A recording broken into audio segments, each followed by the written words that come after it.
Greetings, everyone. It's just past 5:30 in the morning over here in Tehran, and you're watching us live. This is Press TV. Sana'a renews its warning to the UAE to end its aggression against Yemeni people. In a tweet, Army spokesman Yahya Sari noted that the safety of the expo being held in Dubai depends on the UAE's conduct. Sari had earlier warned that the UAE will come under continued strikes as long as it targets Yemeni people. On Monday, the Yemeni army launched a third operation against the United Arab Emirates, hitting significant targets, including sensitive facilities in the capital, Abu Dhabi. The UAE is part of the Saudi-led coalition that has been waging a war on Yemen since March of 2015. Hundreds of thousands of Yemenis, mostly civilians, have been killed in the onslaught.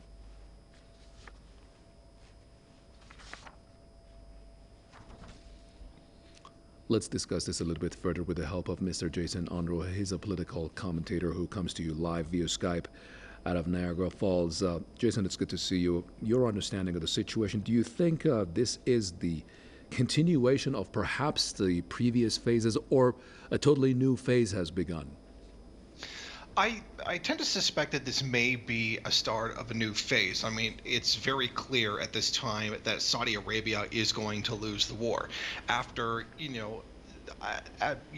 probably hundreds of billions of dollars have been spent trying to fund the destruction and the genocide of the Yemeni people. And it has not made any significant gain whatsoever. I mean, this is about trying to control Yemen.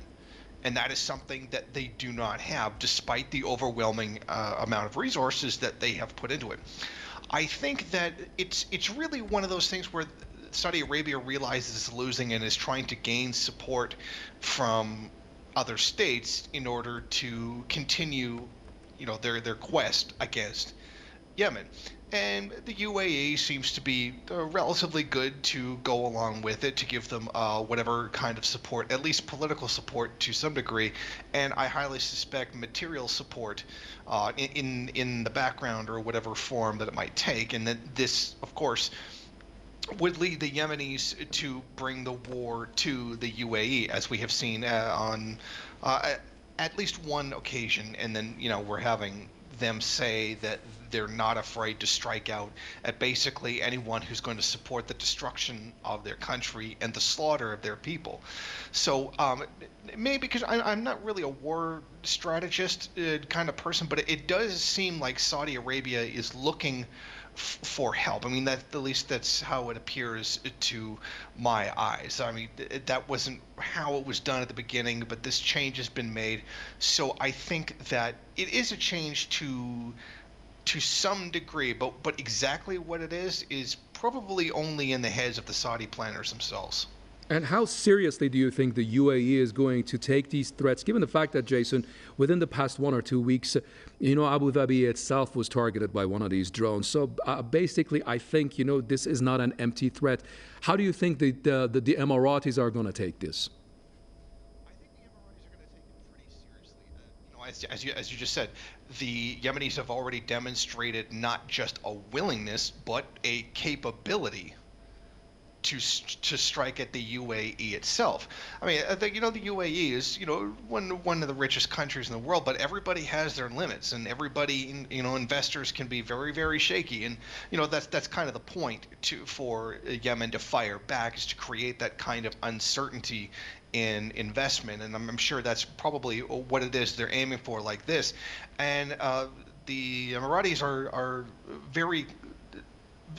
They know that's what this is about, and they know why it's happening, and they realize how much of a serious danger that would actually put in the economy. So I do see the response being probably very serious. I wouldn't be surprised if some kind of anti-missile system showed up in the future, or something like that. There's definitely going to be a response, because there's no way they can actually live with that kind of risk in their country. Not only would that kind of foment unrest at home if it got bad enough, but in terms of investment and economy in general, it's certainly a bad thing. And one last thing before you go, Jason.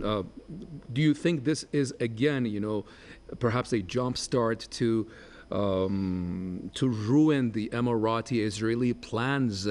Let's say, I'm sure you do know about this. Let's say on the Socotra Island, that is a Yemeni island, and the plans that they had together for that island and elsewhere around the Yemeni ports. Do you think this is perhaps a serious beginning to ruining those plans?